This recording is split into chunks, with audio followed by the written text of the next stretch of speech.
Hola, scholars.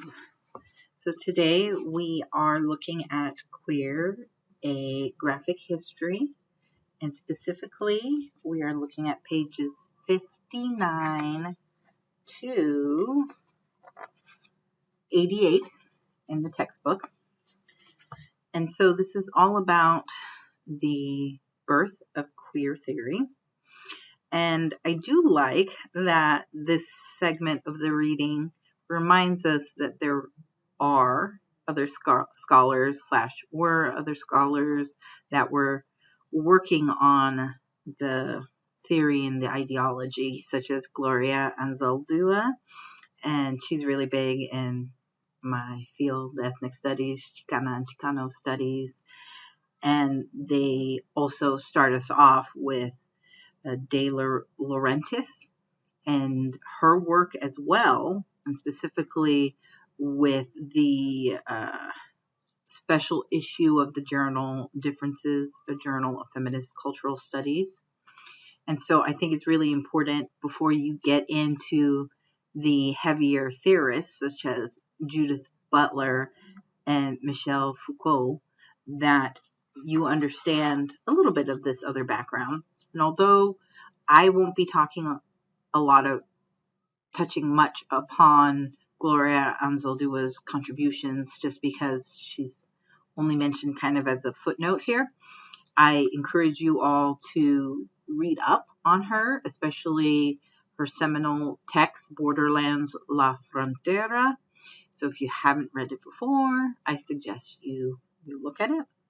But I did want to talk a little bit about De Laurentiis and her queer theory kind of opening. And I think that what's really important to understand about her contributions is that they rejected the idea of binaries and the notion that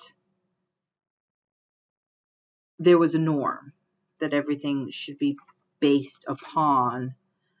I think that's really important when you're understanding where they felt about queer theory. And that's talked a little bit about on page 60 and on page 61.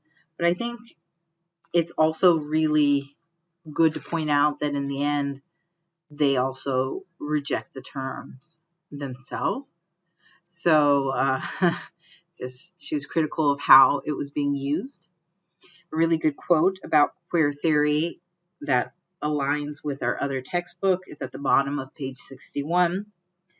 Queer theory, like all of us, has no fixed identity and multiple contradictory origin stories rather than any one linear narrative.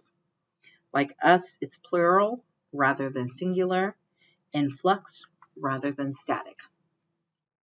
And so they try to give you a quick historical timeline almost on page 62 of queer theory over the 1990s. And then we end with the godparents of queer theory, Judith Butler and Michel Foucault.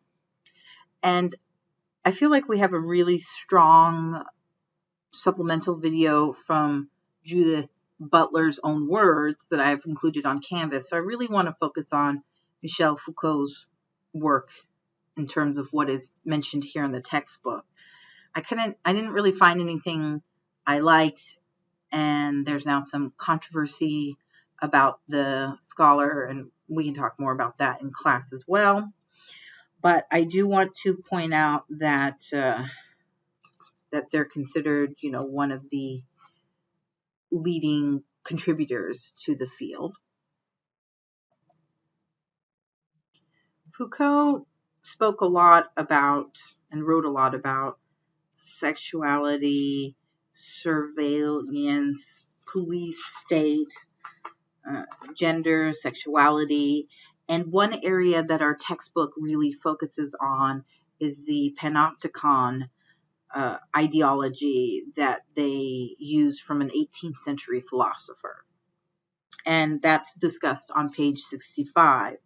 So it's the notion of a prison that has the tower in the middle, and then there's cells all around it in an outer circle. And so the prisoners are monitored all the time. And so because of that, they start to self-monitor their own behavior and their own surveillance. And if you can see on the textbook, you can see what it looks like, that image of the panopticon. That's on page 65. And so I think that idea of self-monitoring is really significant because we uphold what we consider normal. And so I started marking a whole bunch of, that's true, so powerful, so true. So for instance, on page 66, there's a quote here. People in contemporary societies become so aware of the various critical gazes upon them that they end up self-monitoring their own actions through fear that they might not be acceptable to others. This has developed into a culture where everybody polices themselves through fear of punishment, ridicule, and disapproval. And then people are encouraged to scrutinize and judge themselves at all times, to improve and work on themselves, and to present a positive and successful self to the world based on the messages they receive about what counts as normal. And the chapter goes on to discuss that neoliberal consumer capitalism buys into this. Because in order to be accepted, in order to be considered normal, you need to buy this product, or you need to buy this outfit, or you need to look a certain way. You have to conform. So people don't notice your flaws. And consumer capitalism really stresses that everyone has flaws, and this is how you can get rid of them. You know, buy this makeup, wear your hair a certain way. And so it's really interesting the shift we move from this idea of sovereign power, where a ruler, a king or a queen, or has absolute kind of power, to the subject being controlled by industry. And that's kind of talked a little bit on page 68. And I think that this is where we get to some connections with our other textbook, Queer Theory Now. So this idea of normality and on bodily discipline. It's talked about on page 69. So the body is at the center of a web of power relations, and it's measured in different ways, considering gender, race, mental health, disability, age, appearance, and of course, sexuality. So there's this conditioning that we self-teach ourselves as we're growing up to fit in, to normalize. And it's very much a self-monitoring policing. There's no real fashion police, for instance, but we do it to each other. And this is discussed more on page 70, and the reasons why this is important, because it leads to high levels of productivity. You're constantly trying to improve on yourself. You're constantly trying to be better. You're constantly working. And then high levels of purchasing power, or purchasing. I wouldn't say it's power. You're purchasing products and trades and ways to be something else, or conform to something else. And so it keeps the system going. And the problem with that, of course, is you get high levels of mental health problems, general unhappiness, and a sense of alienation. And so, like I said, that was discussed on page 70. And it ends, the section on Foucault ends with this notion of discourses and technologies of the self. So discourses are sets of ideas about something, such as sexuality, that are present in religion, medicine, law, science, therapy, popular media, etc. And so Foucault says we internalize these discourses and they become technologies of the self, and they kind of control how we self-monitor and where we go with our identity. And in the end, Foucault really stresses that power isn't uniform in one direction. It goes both ways. So for instance, when a discourse is produced, there's also reverse discourse produced. So that binary almost of one message and then the counter narrative or the counter message. And the quote on page 72 says, where there is power, there is resistance. It's always worth asking both what is closed down and what is open by any particular discourse. And it ends the section with Foucault with some criticisms that people had about him, and specifically historians, about the way he did a broad stroke explanation of historical periods or historical moments. And then the rest of the chapter really focuses on Butler and Butler's gender trouble in the category of woman, some assumptions about identity, politics, and gender performativity. And I do want to point one section out. I think Butler does a really good job themselves talking about this section in the video that I included, the supplemental video.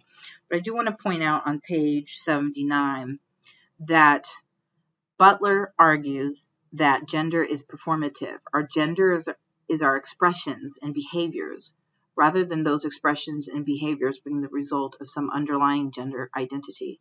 Like sexuality, gender is what you do, not who you are. And so gender performativity kind of came up when we were talking about drag queens in a previous class. And I do want to point out on page 80, they talk a little bit about drag queens, and even the questioning that is asked there exemplifies the normalization of who's allowed to dress up, quote, like a woman. And it's at the bottom of that page with the little image here. And so in the end, what Butler is saying is that there's no real authentic performance of gender. All gender is imitative performance. And a drag queen's performance that looks similar to the normative model of femininity is not a copy of an original, but rather a copy of a copy. And so there, there you have it. It's a copy of a copy. We're all just going back into the system and performing our senses of selves. And there's some really good points to talk about on page 81 as well. If gender and sexuality are constructed within existing power relations, then there cannot be any gender or sexuality before, outside, or beyond these. There's no authentic gender or sexuality to compare others against. So that's the breaking down of the binary that I'm talking about. So if you don't have an authentic definition of gender or sexuality, you cannot create the binary of this is the good behavior and this is the bad behavior, or this is the female behavior and this is the male behavior, right? And so I think that's really key. And then we're nearing the end here of the chapter. So they give a quick recap of Butler and Foucault on page 82, and then some ways that you can resist gender and sexual constructs on page 83, and they have some great examples of people in contemporary society, such as Kristen Stewart and Miley Cyrus and Ruby Rose, who are questioning And then it goes into some details about heteronormativity, homophobia, and heterosexism. And the section on heteronormativity, if you go back to Queer Theory Now, it's discussed in that first chapter, defining queer theory. So you might pull up this textbook while you're looking at page 84 in the graphic textbook. And it starts on page 11 and it goes until page 16. So you can do kind of a comparison of the definitions. I think that would be really great. And then there is a